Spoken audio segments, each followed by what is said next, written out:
what cannot die, cease to sorrow. Here it is, the same thing again. Same reason why the warrior doesn't kill bodies. Since everything is imperishable, you don't have to feel sorrow anymore.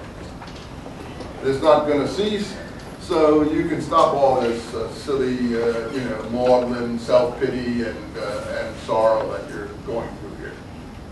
Okay, that's a good argument, but I'm not sure we're convinced, right? What is the assumption? And I haven't gotten, but as long as I'm talking about evaluating these things, what's the assumption built into all these things? I hinted at it last time. It's the fact that the body and the soul are different. That they all assume that there's a body and a soul. Christianity assumes that.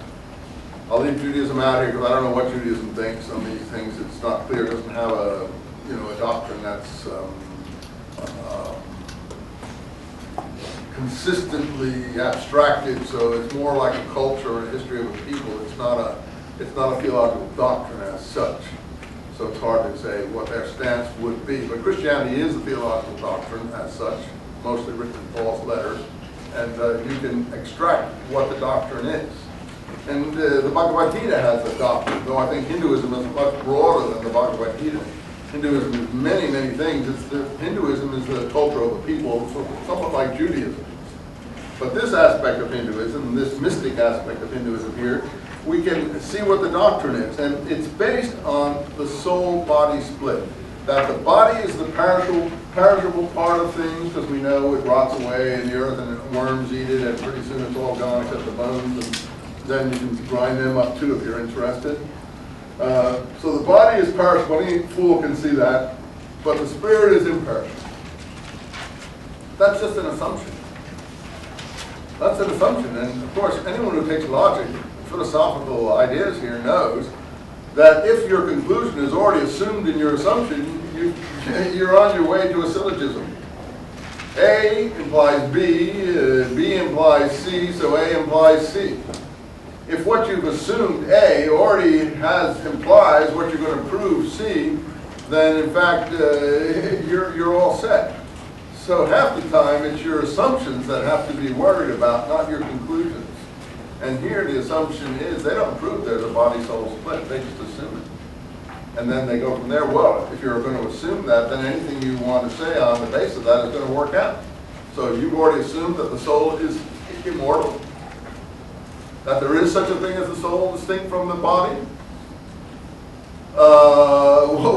Well, then you're going to always get to this world. Well, let's get rid of the body. And that was the whole point of all these mysticisms. Ultimately, all the mysticisms ended up with the same idea. The body is corruptible. The body is evil. The flesh is evil. We hear it in Christianity. We hear it in Hinduism. We hear it in all religions of that kind.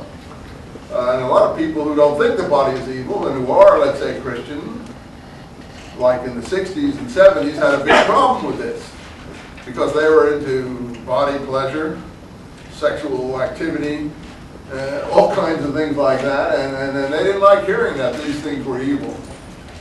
And so the church and these things came into conflict quite a lot in our world, the Western world, particularly since the French Revolution or the Enlightenment period, when people began to think, well, maybe those assumptions weren't totally correct.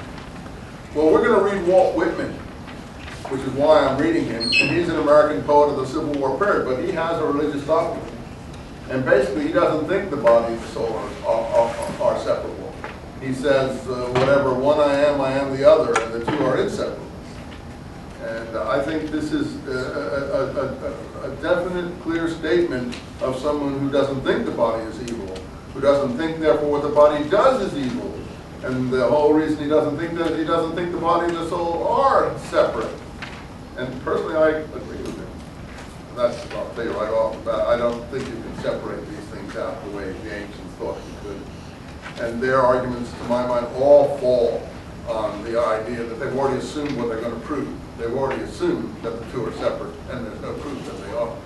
In fact, I don't think that when you stamp out the body, that the spirit remains, unfortunately. I wish it were true. But again, don't listen to me. That's me, and you don't have to believe what I believe. You shouldn't. You believe what you believe.